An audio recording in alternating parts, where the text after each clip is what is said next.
우리 오늘 말씀 예레미야 예가입니다. 예레미야 예가서 우리 묵상 시작했는데요. 1장 1절부터 11절까지 함께 보도록 하겠습니다. 제가 1절 읽도록 하겠습니다. 슬프다 이 성이여, 전에는 사람들이 많더니 이제는 어찌 그리 적막하게 앉았는고. 전에는 열국 중에 크던 자가 이제는 과부같이 되었고, 전에는 열방 중에 공주였던 자가 이제는 강제노동을 하는 자가 되었도다.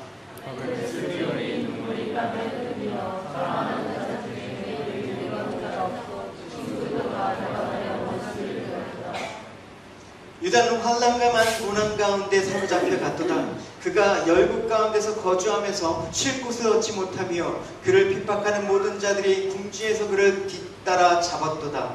저희들이 슬퍼하며 절기를 지키려 나아가는 사람이 없으리로다. 모든 성도들이 적막하며 제사장들이 탄식하며 천사들이 질투하며 시험의 보호를 받았도다. 그의 대적들이 머리가 되고 그의 원수들이 형통함은 그의 죄가 많음으로 여호와께서 그를 공고하게 하셨음이라. 어린 자녀들이 대적에게서 사로잡혔도다. 시온의 모든 영광이 떠나가며 그의 지도자들의 구원을 찾지 못한 사슴들처럼 주는 자 앞에서 넋이 나가도다. 예루살렘이 환난과 유리하는 고통을 당하는 날에 옛날의 모든 즐거움을 기억하였으며 그 백성이 대적의 손에 넘어졌으나 그를 돕는 자가 없었고 대적들은 그의 멸망을 비웃는도다. 예루살렘의 그의 범죄함으로 조속거리가 되었으니 전에 그에게 영광을 돌리던 모든 사람이 그의 거짓을 보고 정신을 그의 탄식하며 물러가는도다. 그는 그의 더러운 것이 그의 옷깃에 묻어있으나 그의 나중을 생각하지 아니하며 그러므로 놀랍도록 낮아져도 그를 위로할 자가 없도다. 여호와여, 원수가 스스로 큰 채 하오니 나의 환난을 감찰하소서.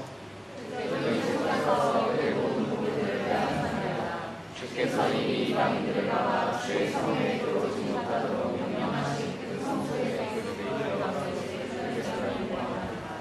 그 모든 백성이 생명을 이으려고 보물로 먹을 것을 바꿨더니 지금도 탄식하며 양식을 구하나이다. 나는 비쳐나오니 여호와여, 나를 돌보옵소서. 우리가 잘 아는 예레미야서를 우리가 강의 때 보신 적이 있을 겁니다. 선지자로 부름받은 이후 40년 동안 유다 백성을 향해서 한결같이 죄악을 회개하고 하나님께 돌아가라 이렇게 선포를 하였습니다. 근데도 불구하고 그렇게 40년 동안 회개 메시지를 선포했음에도 불구하고 하나님의 말씀을 이스라엘 백성들은 계속해서 배척해왔고, 마침내 그 결과가 주전 586년도에 바벨론 왕 느부갓네살에 의해서 예루살렘이 완전히 함락됨으로 말미암아 남유다가 완전히 멸망을 합니다. 그리고 이제 남유다 마지막 아닌 시드기야 왕이 11년 4월 9일날 이제 성전과 왕궁까지 모두 파괴되고 눈이 뽑히고 그렇게 끌려가는 그런 비참한 일들이 벌어지는 상황 가운데 예레미야가 이 장면을 예언하고 이렇게 슬픈 애가 시를 지은 것입니다. 유대인들은 그 당시 예루살렘은 절대 멸망하지 않을 것이다. 왜냐하면 위치적으로 천연의 요새이기 때문에 외적의 침입으로부터 완벽한 방비가 가능한 지역이었습니다. 근데 사실 이보다도 이 이스라엘 백성들이 안전을 보장했던 그 자신있는 그 까닭은 무엇이냐면, 하나님 계시는 성전이 여기 있기 때문에 하나님이 계시는 이곳에 감히 누가 대적들이 멸망을 시킬까라는 그 내용들이 있었습니다. 물론 하나님 보호하셨지만 하나님의 보호의 손길을 걷어가자 망한 것이죠. 그래서 하나님의 거룩한 성전이 있는 예루살렘이 무너진다는 것은 그 당시에서는 상상할 수 없는 일이었다는 것입니다. 그러니까 하나님의 살아계심조차 의심하는 상황들이 벌어졌습니다. 그래서 예루살렘이 이제 폐허가 되고 아주 참혹하게 변해가는 과정을 직접 목격한 예레미야 선지자는 그 처참한 상황을 상세히 묘사합니다. 그리고 북받친 막 슬픔과 비통함을 가눌 길이 없어서 5편의 애가를 지었습니다. 그 5편의 슬픈 시 모음이 예레미야 애가서입니다. 우리가 다음 주까지 아마 살펴보게 될 텐데, 오늘은 이제 첫 번째 그 애가의 내용입니다. 그래서 본문의 시작은 폐허가 된 예루살렘의 비참한 상황들과 그것을 지켜보던 예레미야 선지자의 큰 슬픔을 아주 생생하게 묘사하고 있고, 또 그 슬픔을 묘사하고 있는 그 까닭이 무엇인지 돌아보고, 또 그 가운데 하나님의 새로운 은혜를 이제 기대하는 그의 모습을 볼 수가 있습니다. 첫 번째 내용을 우리가 살펴보도록 하겠습니다. 첫 번째, 이제 예레미야 선지자는 철저하게 파괴되는 황폐해진 그 예루살렘의 현재 모습을 보고 과거를 예상합니다. 여러분, 우리가 그러잖아요. 아, 옛날이요. 그때는 좋았죠. 내가 왕년에는 이랬지. 라는 과거 예상을 왜 합니까? 현재 사람들이 불만족스럽기 때문에 그래요. 같이 보도록 합시다. 1절 시작. 그가 이성이여 저희는 사람이 당하니 이제 대에서 지들이 정확하게 앉아들고 저희는 열국 중에 그런 자가 이제는 과거같이 되었고 저희는 열방 중에 공주였던 자가 이제는 강제로 하는 자가 되었다. 여러분, 이 구절에서 눈에 띄는 특징 무엇입니까? 전에는, 그러니까 과거에는, 그리고 이제는, 그런 지금 현재 상태, 그러니까 과거와 현재 상태를 지금 대비하고 있죠. 그래서 먼저 이전의 상태를 보면 과거에는 이스라엘이 열국 중에 공주였던, 그러니까 아주 크고 또 그런 나라의 강대함을 뽐내고 그런 아주 위치에 있었다라는 것이죠. 실제로 다윗과 솔로몬 때는 이스라엘이 대단히 전성기였습니다. 통일 왕국의 최고 정점에 있었는데, 실제로 성경에 보면 막 그때 당시 이스라엘 백성들이 열방의 패권자로 조공을 받고 권세도 누렸고, 심지어 솔로몬 때는 저 이방에서 그 이방 여왕이 와갖고 큰 예물을 싣고 찾아와서 솔로몬의 지혜를 감탄하고 하나님의 그 영광을 찬양하는 그런 일까지 벌어진 적이 있었습니다. 한때는 열방의 공주였던 그런 과거의 일을 지금 비참한 상황 가운데, 과거와 같은 지금 상황 가운데 회상하고 있는 것입니다. 과거에 어떻습니까? 이런 영화를 이스라엘이 누렸단 말입니다. 당신을 선택하여 이스라엘의 통치를 맡겨주신 당신의 하나님 여호와를 찬양합니다. 그분께서는 자기 백성을 지극히 사랑하셔서 당신을 왕으로 세워 그 백성 가운데 어느 누구도 짓밟히거나 억울한 일을 당하는 자가 없게 하셨습니다. 그리고 스바 여왕은 가져온 120달란트의 금과 많은 향로와 보석을 솔로몬에게 선물을 주었다. 이때 받은 향로가 어찌나 많은지 솔로몬은 2번 다시 그런 향료를 구경하지 못하였다. 이렇게 얘기를 하고 있습니다. 얼마나 과거에 잘 나갔습니까, 이스라엘이? 근데 이 상황 가운데 솔로몬이 이제 그 말년에 그렇게 하는 바람에 이제 그 이스라엘의 국력은 급전직하로 추락했습니다. 그래서 솔로몬 사후에 이 유다 백성의 지위가 되게 위축되고, 심지어는 아하스 시대 때는 성전과 왕궁의 은금을 취해서 아수르에게 조공을 바치는, 아보를 하는 그런 지경에까지 이르렀습니다. 그러니까 얼마나 그 영광에서 멸시와 천대를 받는 지경까지 이르게 되었냐란 말입니다. 그걸 과거로 표현하고 있죠. 역대하 28장에 이런 일이 있었습니다. 아수르 왕 디글랏 빌레셀이 대군을 거닐고 내려갔다. 그러나 그는 아하스를 돕기는커녕 오히려 위협하였다. 아하스가 성전과 왕궁과 지도층에 있는 사람들의 집에서 보물을 모아다가 아수르 왕에게 뇌물로 바쳤으나 아무 도움도 받지 못했다. 이렇게 얘기합니다.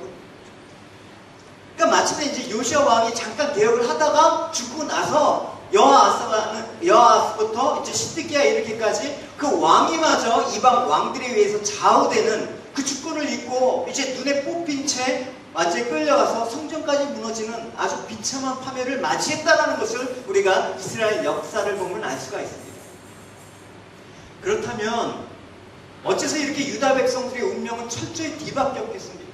그 한때의 그 영화로움들을 왜 유지 못했습니까? 여러분, 왜 한때의 그런 좋은 신앙들을 다 잊어먹고 지금 까먹고 이렇게 과거처럼 되었습니까? 우린 물어봐야 되는 것입니다. 성경은 항상 나한테 적용하는 그 이야기이기 때문에 그렇습니다. 어째서 그들은 열방의 공주에서 과거로 조공을 받던 자리에서 조공을 바치고 강제 노동으로 그렇게 삶을 힘들게 하는 자리까지 가서 열방의 그 비웃음과 조속거리로 전락하고 말았느냐? 그걸 우리가 물어봐야 되는 것입니다. 한마디로 어떤 것입니까? 그들의 구원자 되시는 하나님을 배반하고 우상을 쫓았기 때문에 그렇죠. 즉 남유다나 그보다 앞서 멸망한 북이스라엘이나 철저히 이방 백성들에 의해서 짓밟히게 된 것은 그들의 지혜나 국력이 모자라서가 아닙니다.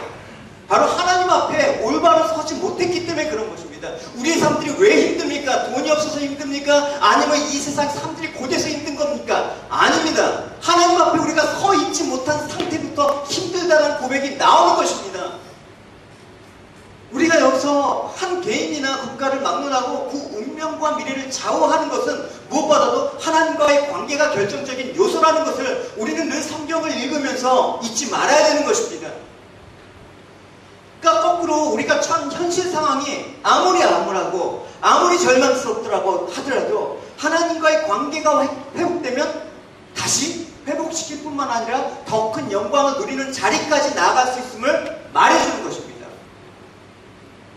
그러니까 여러분 과거를 잠깐만 과거의 추억들 좋은 때를 여러분 하면서 그땐 좋았지라고 여러분 그런 삶들을 사시면 현재의 그런 삶들을 비참함들을 바라보지 못하면 헤어나지 못하는 것입니다. 여러분 솔로몬 때가 왜 이스라엘 가장 전성기 때인지 그의 기도를 보면 하나님과의 관계가 얼마나 친밀했는지 알 수가 있어요. 같이 제가 읽어보고 있습니다.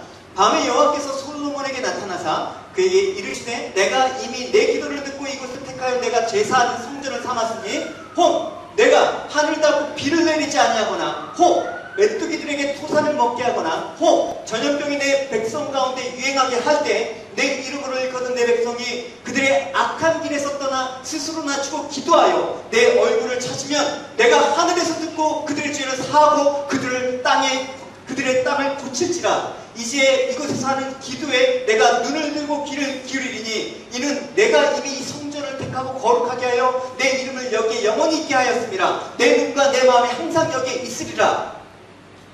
그러니까 솔로몬 때 얼마나 이스라엘 국력이 강했는지 그 원인은 솔로몬의 어떤 통치 능력이 있었던 것이 아니라 하나님께서 이 이스라엘을 강하고 부강하게 해주셨다는 것을 알 수가 있는 것이죠.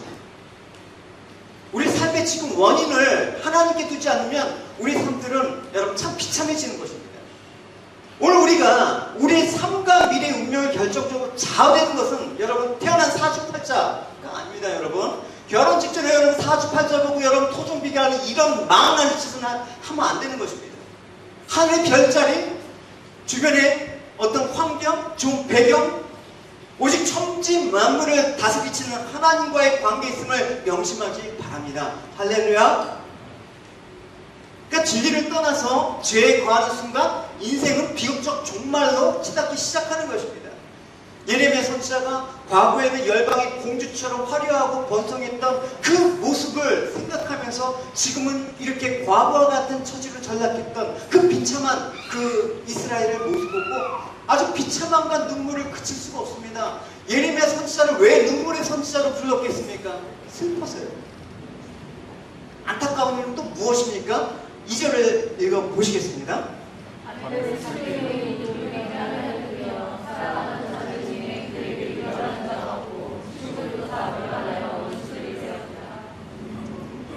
밤에조차 눈물이 멈췄대요. 밤에 잠도 못 자고 눈물을 흘릴 정도면 얼마나 비참한 거예요. 유다 백성들의 고통과 슬픔의 도가 극에 달했음을 보여주는 것이죠.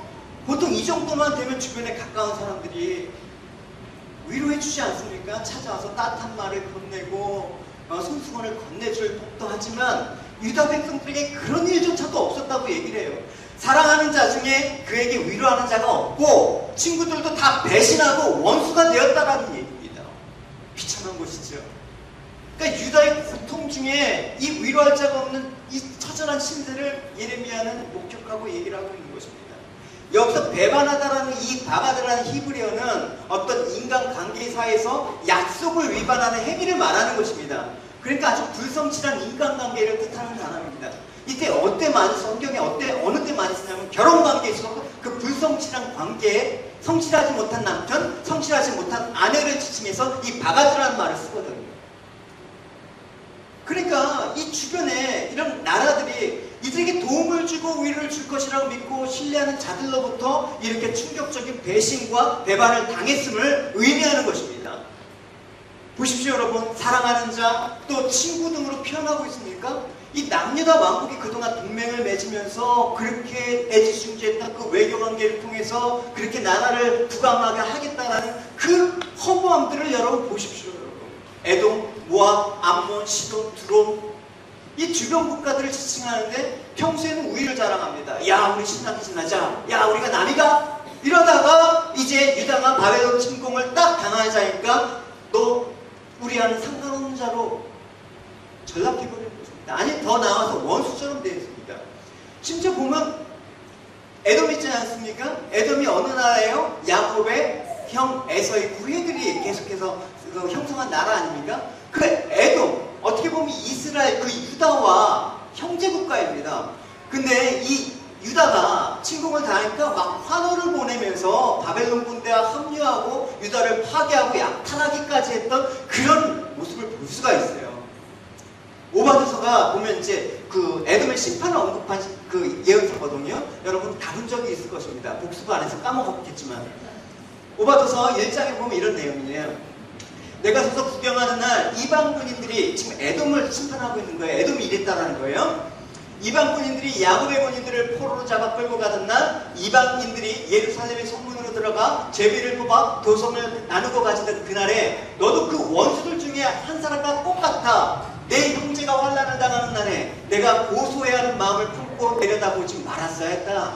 유다 백성이 몰락하던 날에 내가 그들을 국경하면서 기뻐하지 말았어야 했다. 그들이 궁지에 몰렸을 때 내가 입을 크게 벌리고 조롱하며 저주하지 말았어야 했다. 내 백성이 비유를 당하던 날에 내가 그의 성문으로 들어가지 말았어야 했다. 그가 몰락하던 날에 내가 그의 지향을 보고 기뻐하지 말았어야 했으며 그가 멸망하던 날에 내가 그의 재산에 손을 대지 말았어야 했다. 내가 길목을 잡고 서서 탈출하는 동족들을 잡아 죽이지 말았어야 하며 공공한 날을 만나 도피하는 동포들을 붙잡아 원수의 손에 넘겨주지 말았어야 했다. 이렇게 얘기하는 거죠. 그러니까 이를 감안할 때 얼마나 지금 유다 주변에 그런 나라들이 이 유다의 멸망을 보고 철저하게 외면하고 위로할 자가 없는 그런 묘사가 얼마나 시기적절한지 우리가 알 수가 있는 것입니다. 그러니까 여러분, 유다 백성들이 이 뼈아픈 실패로부터 우리가 교훈받아야 될 것은 무엇입니까? 세상의 환난, 세상의 환심을 얻으려고 하나님께 등을 돌리는 일은 하지 말아야 되는 것입니다. 내가 세상에서 잘 살아보려고 믿음 저버리고 하나님 등지는 일은 하지 말아야 되는 것입니다. 나중에 세상으로부터 버림받습니다. 세상에서 잘 살아보려고 했던 그 모든 것들이 이렇게 등지고 나를 원수처럼 그렇게 여기는 날이 온다라는 것입니다. 그러니까 하나님께로부터 버림을 받은 사람들은 세상에서도 버림을 받는 거예요, 결국은. 그러니까 예루살렘이 황막되면서 대부분의 유다 백성들이 바벨론 포로가 되어서 먼 이방 땅으로 끌려가서 이제 예배도 단절됩니다. 예배 드리고 싶어도 못 드리는 거예요. 보십시오. 3절, 4절 시작.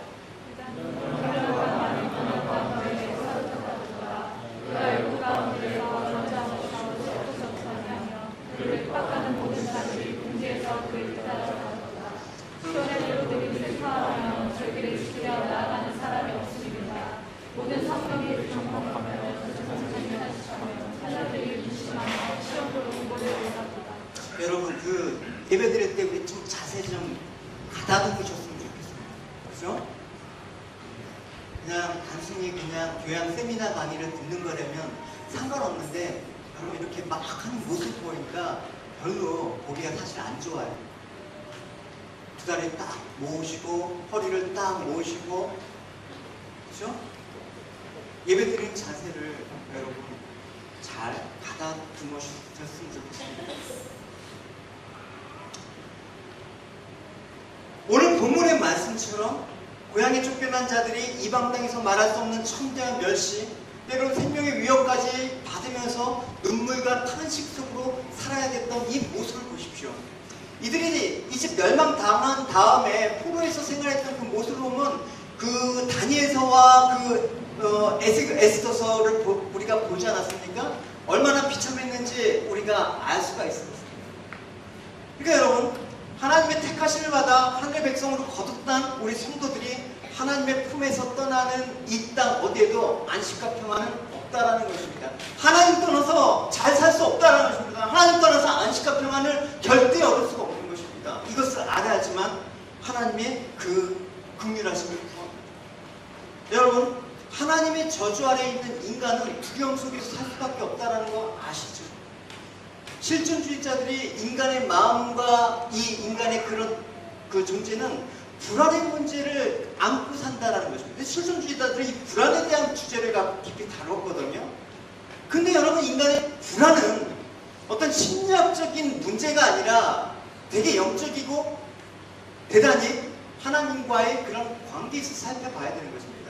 인간의 불만의 근본적인 것은 죄로 인해서 하나님과 단절됨으로 주어진 것입니다. 창세기 보면 아담이 범죄한 이후에 하나님께서 아담이 찾아오셨을 때 평소처럼 기쁘게 막 하나님 맞이한 게 아니라 동산나무에 숨어버렸습니다. 그러고 나서 뭐라고 합니까? 내가 동산에서 하나님의 소리를 듣고 내가 벗었으므로 두려워하여 숨었나이다. 그러니까 말씀에 불순종한 결과 하나님 앞에 떳떳이 설 수 없는 죄인으로서 두려워하는 것이죠. 마음의 불안은 하나님을 모시지 못한 인간에게 필연적으로 부딪히는 절대적인 것입니다. 하나님 없이 사는 이들에게 마음의 불안은 피해갈 수가 없는 것입니다. 그래서 이사야서 57장에 이렇게 얘기하고 있어요. 악인은 평안함을 얻지 못하고 그 물이 진흙과 더러운 것을 늘 솟구쳐내는 요동하는 바다 같으니라. 내 하나님의 말씀에 악인에게는 평강이 없다. 여러분, 명상이나 마인드 컨트롤 한다고 불안이 해소될까요? 마음의 평안이 오는 것은 죄 씻음을 받고 하나님과의 관계의 회복이 있다는 것입니다. 그래서 잠언서 1장 33절에 이렇게 얘기하고 있습니다. 오직 내 말을 듣는 자는 평안히 살 거며 재앙의 두려움이 없이 안전하리라. 생명의 위협으로부터 두려움을 느낄 때, 죄로 인해서 마음의 불안하고 평강이 없을 때, 여러분, 우리는 죄사함의 은혜를 구해주셔야 합니다. 이 불안이 하나님 아버지 앞에 구할 때 이 불안은 아침 안개가 걷히듯이 하나님이 주시는 평강으로 마음이 가득 찰 것입니다. 여러분, 주님의 평강이 여러분 가운데 임하시길 축원합니다. 할렐루야. 이제 봅니다. 이제 예루살렘의 패망의 고통에 대한 원인을 이제 5절 이하에서 밝히고 있습니다. 이런 것들이 왜 이렇게 일어났냐? 5절 우리 6절까지 읽어보도록 하겠습니다. 시작. 그의 대적들이 머리가 되고 그의 원수들이 형통함은 그의 제가 많음으로 여호와께서 그를 공부하게 하셨습니다. 그의 하나님을 기다리게 되셨다. 나의 시온의 모든 영광이 떠나가며 그의 지도자들의 구원을 찾지 못한 사슴처럼 여러분, 바벨론 침공으로 인해서 유다 백성들이 그들의 노예에 속국이 되니까 꼬리처럼 되는 것입니다.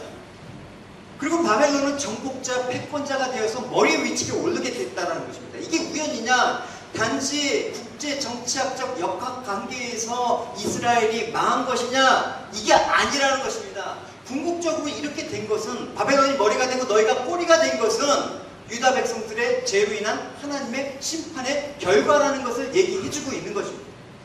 그러니까 심판의 결과 어떻게 지금 묘사하고 있습니까? 막 어린 자녀들조차 막 대적에게 끌려가고 사로잡혔다는 것입니다. 또 지도자들은 마치 사냥꾼 앞에서 힘없이 끌려가는 사슴처럼 그렇게 무력한 모습으로 속절없이 도망가 버렸다는 것입니다. 더군다나 범죄함으로 인해서 도움의 손길을 내미는 자도 없이 조롱하고 비웃는 자들 뿐이었다라고 얘기를 하고 있습니다. 우리 7절과 9절 상반절까지 읽어보도록 하겠습니다. 시작. 예루살렘이 환난과 요리하는 고통을 당한 날에 인간의 모든 즐거움을 기억하였으며 그의 백성이 대적의 손에 넘어졌으나 그를 돕는 자가 없었고 그것들은 그에게 명령을 이루는가.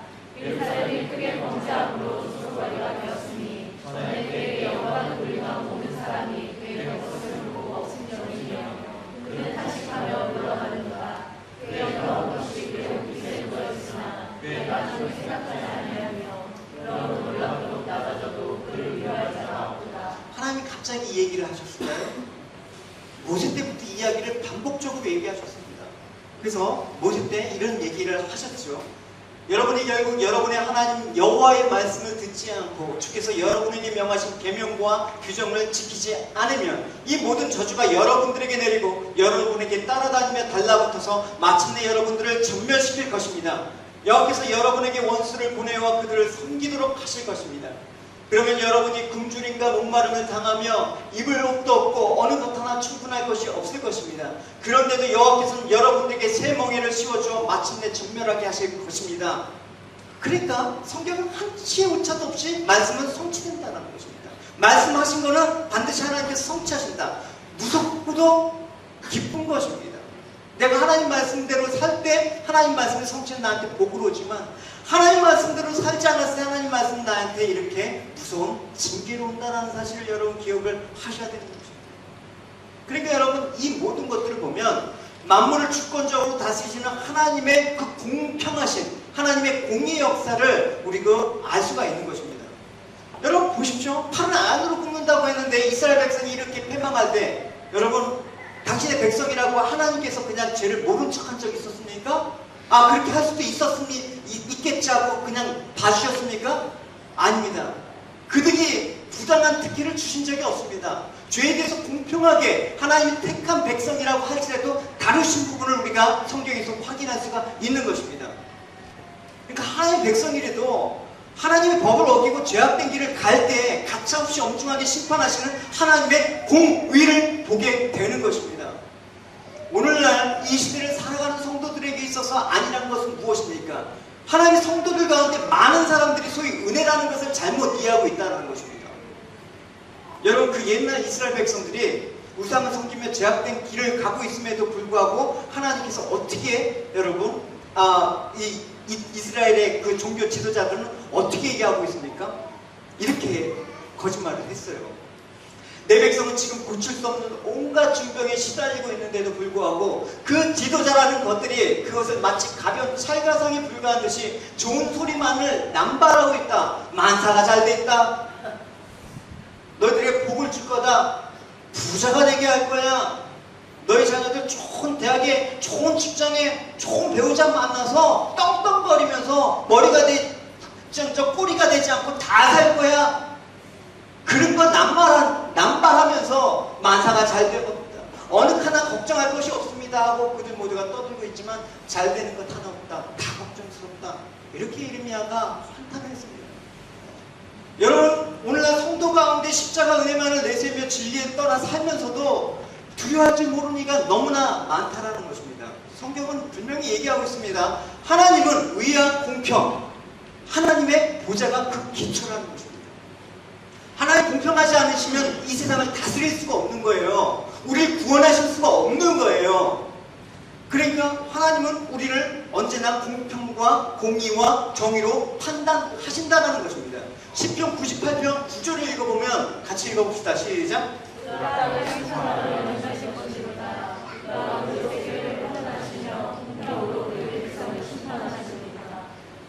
그렇죠? 공평과 공의로 우리를 판단하신다는 것입니다.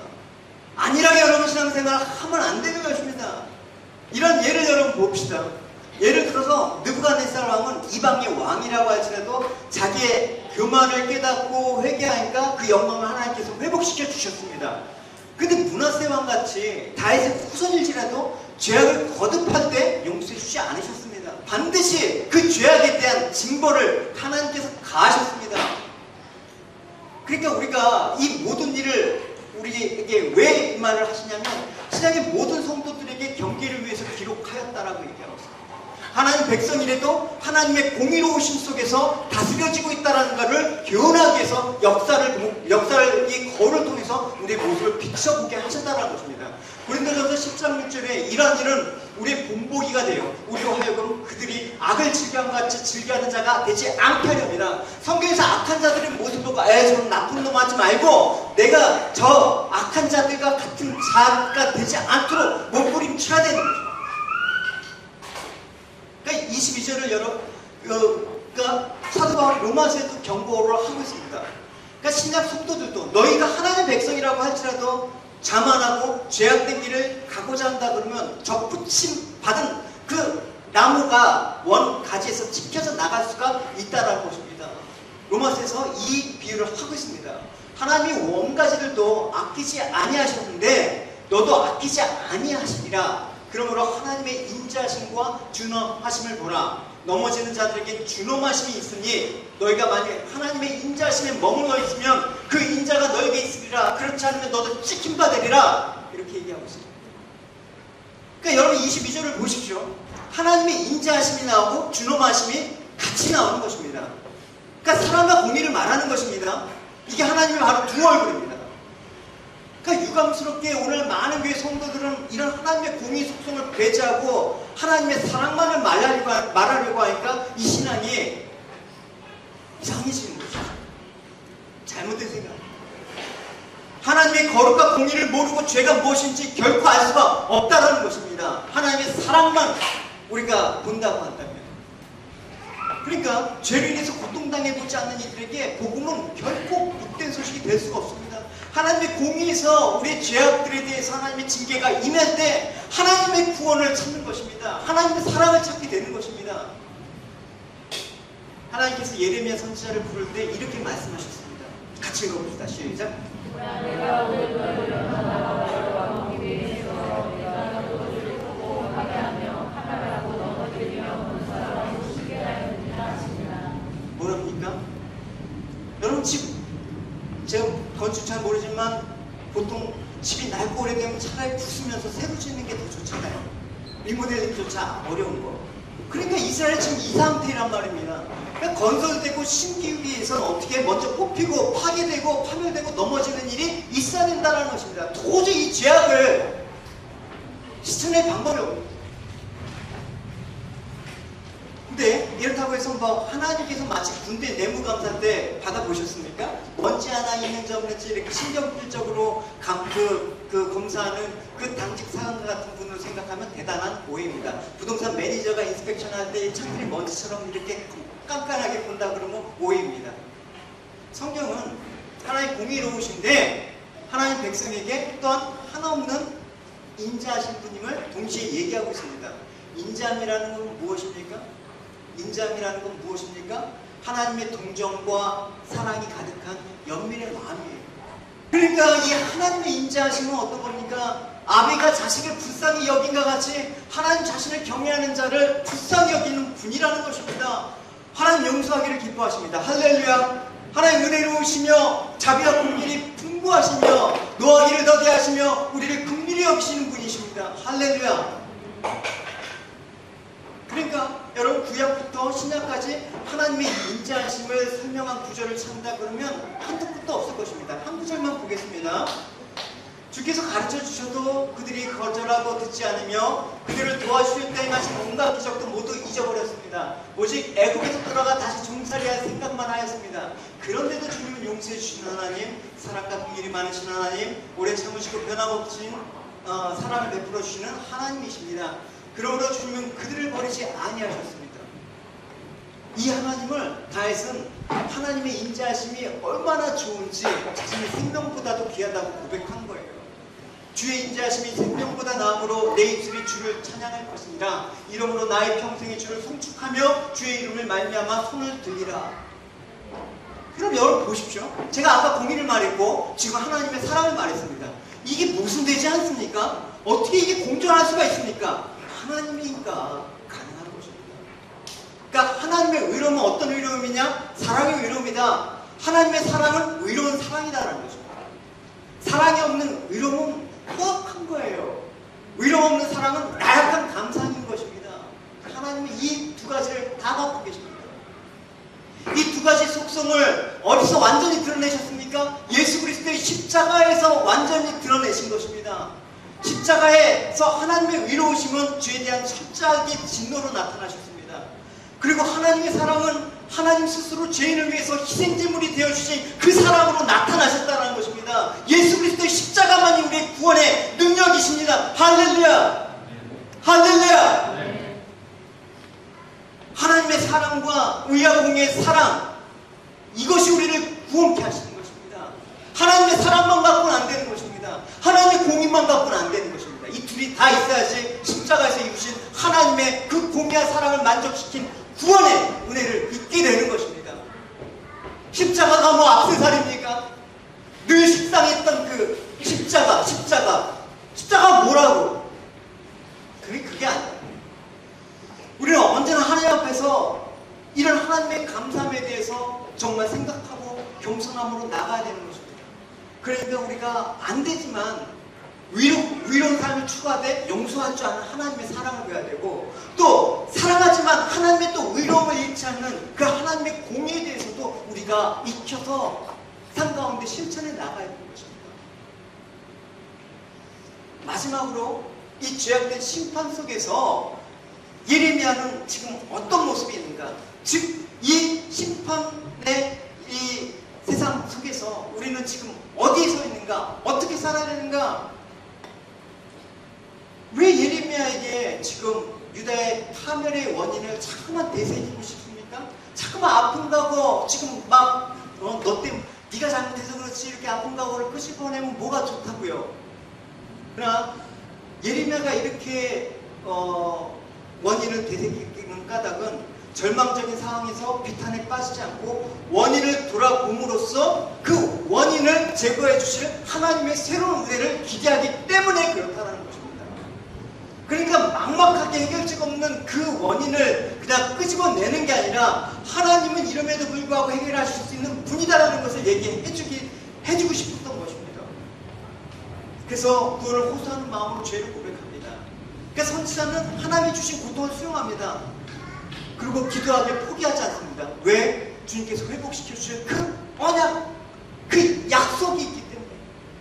9절 하반절부터 우리 11절까지 마지막 단락을 읽도록 하겠습니다. 여호와여 주가 스스로 금세하오니 나의 환난을 감찰하소서. 내게 주면서 내 온 물들을 대제하셨나이다. 주께서 이미 이방인들을 막아 주의 성에 들어오신 바다로 명령하신 그 성소에 내게 들어올 여호와의 것을 예루살렘에 기원하나이다. 그 모든 성의 생명을 이루려고 보물로 먹을 것을 얻으니 지금도 탄식하며 양식을 구하나이다. 나는 비천하오니 여호와여 나를 돌보시옵소서. 예. 근데 9절을 보면 뭐라고 나와 있습니까? 나의 환난이다. 또 11절에는 나는 비천하오니 또 나를 돌봐 주옵소서. 선지자가 고백합니다. 나라는 일인칭 대명사를 사용하고 있단 말입니까? 아시다시피 예레미야는 폐역한 유다 백성들과 달리 하나님의 선지자로서 의롭게 살았던 사람입니다. 그러니까 너희들의 범죄로 인해서 너희들의 환난이라고 해야지 마땅한 거 아십니까? 다 너희들 때문이야. 다 너희 이렇게 하는데 나의 환난, 나의 고통, 나의 슬픔으로 얘기하고 있다는 것입니다. 나를 포함하고 있는 것입니다. 이게 예레미야 선지자가 중보자적인 위치에 있다는 것을 말하는 것입니다. 오늘날 우리 성도들은 다 이런 위치에서 서 있어야 된다는 것을 말해주고 있는 것입니다.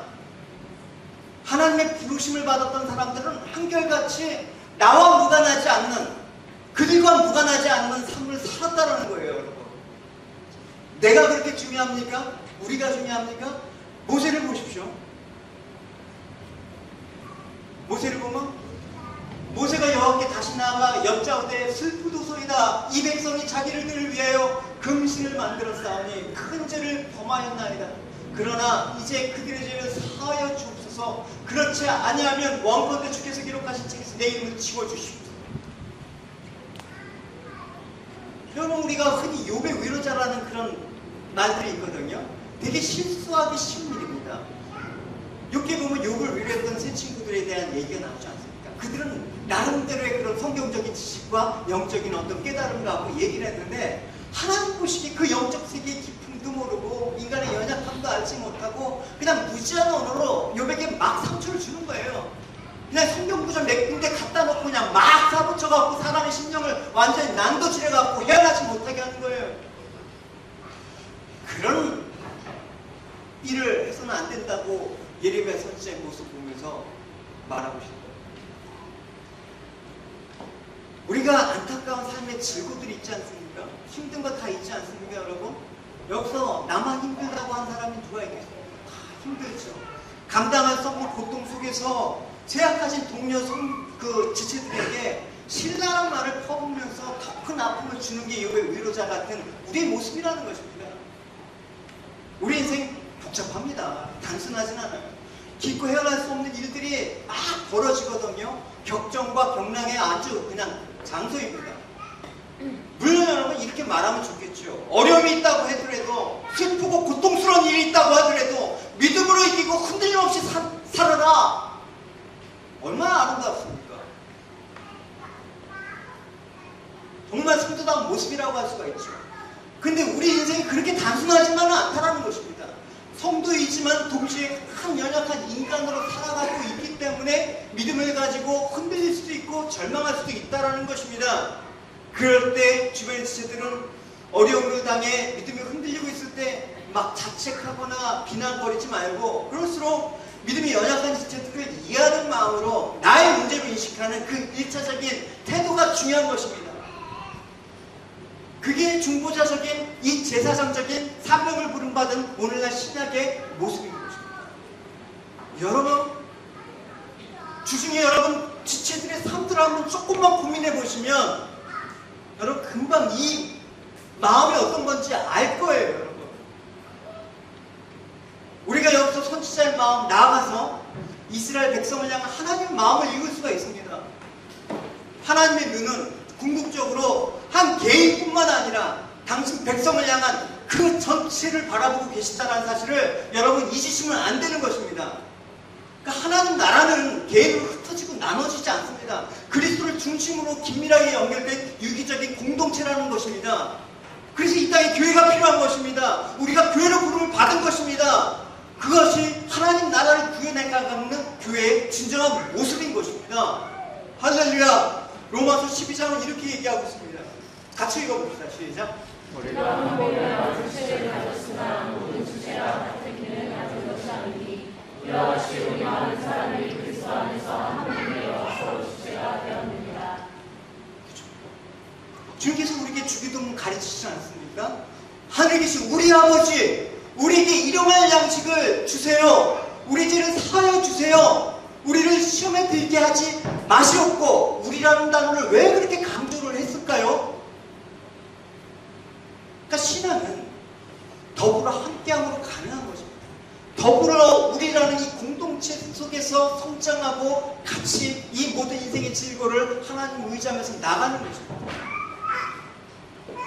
그래서 우리 성도들은 예수 안에서 성령의 전으로 함께 지어져 간다는 그 사실을 여러분 잊지 마시기 바랍니다. 에베소서 2장 22절을 같이 읽어보도록 하겠습니다. 시작. 너희도 성령 안에서 하나님이 거하시고 소속하기 위하여 그리스도 예수 안에서 함께 지어져 가느니라. 예.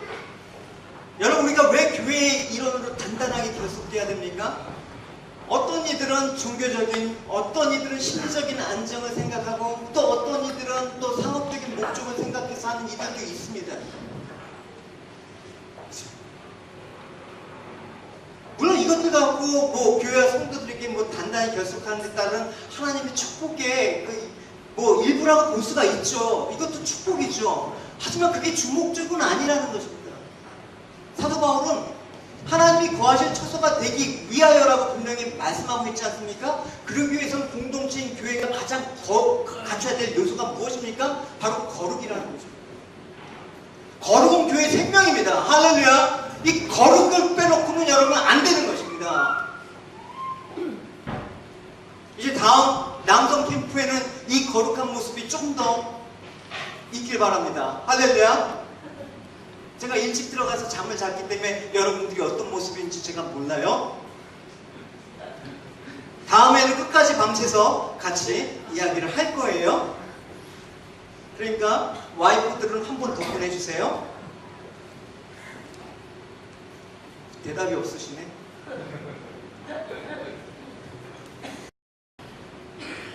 좀 멀리 내다보면 남편들이 신앙생활을 할 수 있도록 밀어주는 게 여러분들한테 편한 거예요. 교회는 어떤 곳입니까? 죄를 용납하는 곳입니다. 그러니까 교회 나올 때 어떻게 나왔습니까? 여러분, 우리가, 저와 여러분이 죄인들 몸으로 나왔습니다. 그러니까 교회는 어떠한 죄인도 용납할 수 있는 곳이 교회이다. 창기도 용납했고, 세리도 용납했고, 바울과 같은 살인 괴수도 용납했던 그 곳이 바로 교회인 것입니다. 그러면 여러분, 그냥 교회를 단순히 죄인들에게 면죄부 주는 곳이라고 할 수 있습니까? 아, 죄 짓고 회개했으니까 교회 오면 다 용서받았어, 이렇게 그냥 쉽게 얘기할 수가 있는 것입니까? 죄를 부끄러워하지도 보고 화인받은 양심을 마음껏 죄를 지어도 늘 당당할 수 있도록 뭐 면죄부, 라이센스 허가해주는 게 교회입니까? 그건 또 아니라는 거예요. 오히려 교회는 어떤 곳입니까? 세상에 용서받을 수도 없는, 용납될 수도 없는 재생 불가능한 죄인들이 와서 회개하여 거룩하게 되는 곳이 교회인 것입니다. 할렐루야. 올 땐 죄인으로 왔지만 발을 들여놓은 후에는 거룩해져 가야 되는 것입니다. 이스라엘 역사상 처음으로 성전을 세웠던 솔로몬의 고백을 들어보십시오. 그가 아버지 다윗 때부터 준비했던 그 얼마나 많은 정성과 물질을 들이고 거룩하게 세웠습니까? 그런 그가 성전을 건축한 후에 이렇게 고백을 하고 있습니다. 그러나 인간이 어떻게 높고 높으신 하나님을 세상에 모실 수가 있겠습니까? 저 넓은 하늘 전체가 성전이라고 해도 주께서 사시기에는 오히려 좁을 텐데 제가 지금 이 성전으로 어떻게 주님을 모시겠습니까? 오직 주께서 이 성전에 특별한 은총을 베푸시고 이곳에 사시는 것을 기뻐하시길 바랍니다. 무슨 말입니까? 거룩한 하나님 모시기에는 너무나 빈약하고 초라한 곳이라는 것입니다. 이곳이 너무나 부족하고 죄스럽다라는 것입니다. 몸둘 바를 모르겠다는 그 곳입니다. 하물며 죄인된 우리에게 있습니다. 과연 우리가 하나님을 모시기에 충분하다고 누가 말할 수가 있겠습니까? 그만큼 우리가 충분히 거룩하다고 누가 얘기할 수가 있습니까? 그만큼 깨끗하다고 누가 얘기할 수가 있겠습니까? 그러니까 예수님께서 온유하고 겸손하신 분임에도 불구하고 그 예루살렘 성전을 더럽히는 이 잡상인들을 채찍을 드시면서 상을 기어보시면서 성전을 깨끗이 정화하셨습니다. 여러분, 예수 그리스도가 내 안에 있어야지만 이 일이 가능한 거예요.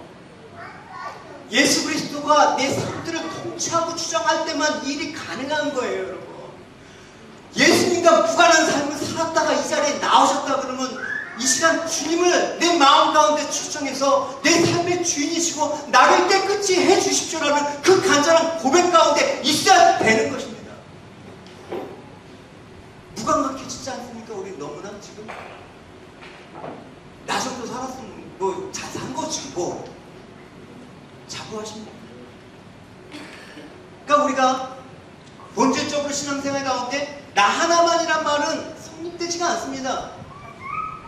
다른 지체가 어찌되든 나 하나만 축복받으면 되지, 나 하나만 바르면 되지라는 식으로 이기적인 생각을 가질 수 있는 것이 잘못이라는 것입니다. 왜? 여러분들은 어떤 교회로 예레미야가 이스라엘 백성과 무관한 그런 어떤 삶들을 살았음에도 불구하고 나의 죄, 나의 고통, 나의 환난이라고 얘기합니다. 그러니까 다른 지체가 죄에 넘어져 간다 그러면 어떻게 합니까, 여러분? 그게 나의 죄, 나의 고통으로 받아들이셔야 되는 것입니다. 니들 삶은 각자의 삶들은 각자가 알아서 책임져야지. 내가 어떻게 할 수가 없어. 이거 너무 무책임한 거예요. 얘네들 세상에 나가지 않습니까? 학교 생활, 또 밖에서 친구 관계, 여러분 이런 것들을 여러분 어떻게 관리하십니까? 모른 척 하지는 않지 않습니까? 내 자녀는 적어도 관리를 하겠죠. 근데 이제 얘네들은 우리가 책임져야 될 그런 관리 대상이에요. 청소년들이 교회를 떠나고 청소년들이 하나님과 멀어지고 교회에 실망하고 자꾸만 믿는 사람들한테 아, 저 사람들 참 예수 가짜로 믿는 거구나 라고 알려주기 때문에 떠나는 거예요. 내 책임이란 말입니다. 우리 책임이라는 것입니다. 이들한테 신앙생활 잘하라고 여러분 과연 할 수가 있겠냐고요, 여러분. 그 여러분 시간 되면 앞에 나와서 찬양할 때도 주님께 간절한 마음으로 찬양 드리면서 그 간절한 마음으로 이 세대가 갖고 있는 이 어려움들을 저희가 이제 부모 세대에서 무관하지 않는 삶들을 살아야 되는 것입니다.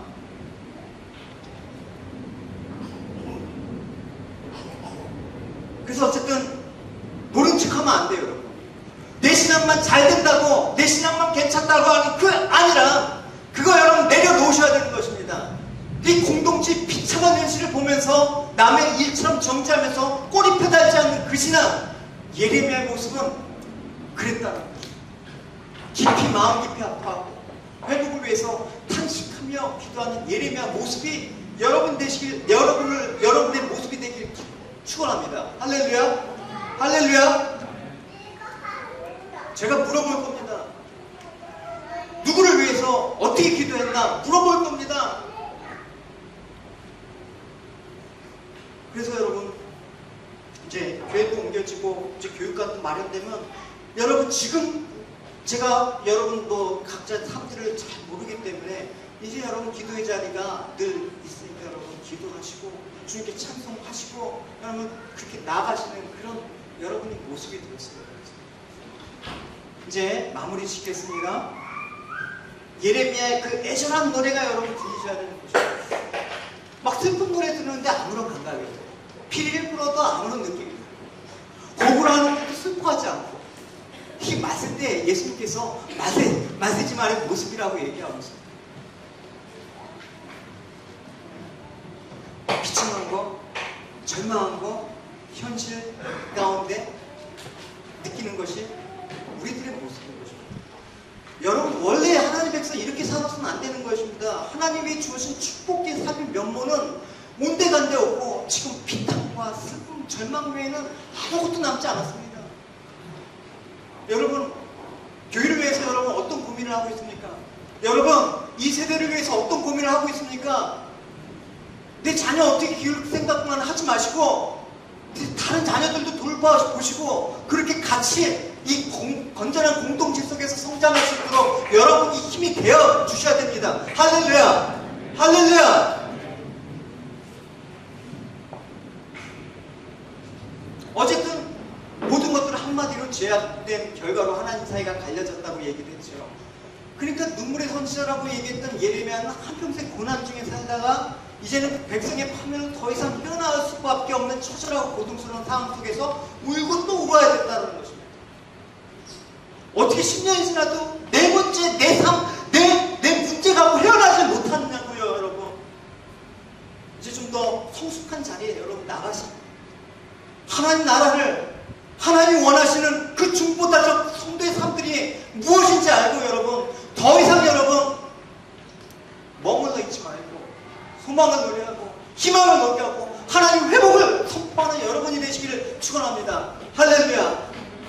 울고 울었던 동족을 향해서 아파하며 고통에 동참했던 중보자 그 예레미야의 그 부르짖음, 그러나 통곡으로 슬퍼하는 것만 끝나서는 안 돼요. 슬픔 가운데 위로하시고 그 위로 가운데 이제 그 차원현실을 다시 새롭게 하실 하나님의 은혜를 여러분 제시하셔야 됩니다. 그게 복음인 것입니다. 할렐루야. 고난 중에 여러분들이 제시해야 될 그 생명의 길들을 여러분 자녀들에게 이 땅의 청년들에게 이제 자라나는 아이들한테 잘 보여주셔야 되는 것입니다. 할렐루야. 아이들 금방 크잖아요. 여러분 갓난애기 벌써 한 1년만 지나면 벌써 금방 크잖아요. 여러분 이 세상 가운데 여러분 지켜낼 자신 있습니까? 세상의 교육적인 신념으로 세상의 여러분 지식으로 여러분 세상 가운데 쌓아놨던 그것으로 여러분 자녀 지킬 수가 있겠습니까? 천만에요. 이 세대를 본받지 말고 이 세대의 어둠과 슬픔에 대해서 아파하는 눈물 흘리는 그 눈이 우리에게 있도록 더 나아가 하나님 안에서 그들에게 행할 바 나아가야 될 삶의 길을 제시하고 희망을 선포하는 여러분이 되시길 바랍니다. 이제 우리 찬양 드립니다. 죄악과 사망과 어둠 가운데 우리를 불러주셨습니다. 하나님, 제가 이 자리에서 우리 인생을 주님께 바치기 원합니다.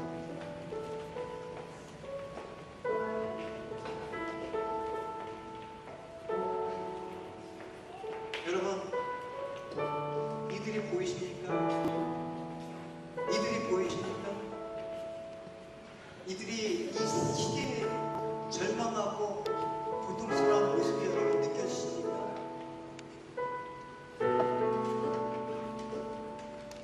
이들에게 무엇을 보여주시겠습니까? 다 같이 일어나셔서 찬양합시다.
절망과 우주리 아침 가을이 내 마음에 오랬을 고통의 멍에 헤매며 울고 있는 나의 자녀들 나는 이제 일어나 저들의 멍에를 덮고 눈부시길 원하는데 누가 내 물을 주죠 저들을 구원해 갈까 누가 나를 위해 갔어 나의 사랑을 전할까 나는 이제 보기 원하네 나의 자녀들 사랑하는 그날 기쁜 찬송 소리하네 웃음소리로 누가 나에게 부르짖어 저들을 구원케 할까 누가 내게 부르짖어 저들을 구원해 갈까 누가 나를 위해 갔어 나의 사랑을 전하라 나는 이제 보기 원하네 나의 자녀를 사랑하는 그날 기쁜 찬송 소리하네 웃음소리로 땅 가득한 그날 나는 이제 보기 원하네 나의 자녀를 사랑하는 그날 기쁜 찬송 소리하네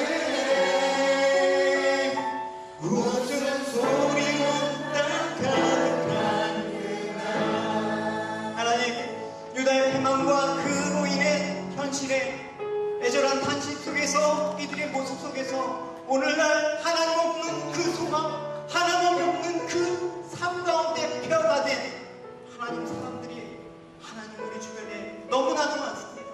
하나님 눈을 뜨면 하나님 그 고통과 탄식 속에 괴로워서 잠을 못 이루는 아버지 그런 예레미야 모습이 하나님 지금 우리에게 있는지 돌아보게 해주시옵소서. 이 속에서 같이 망할 수 없습니다.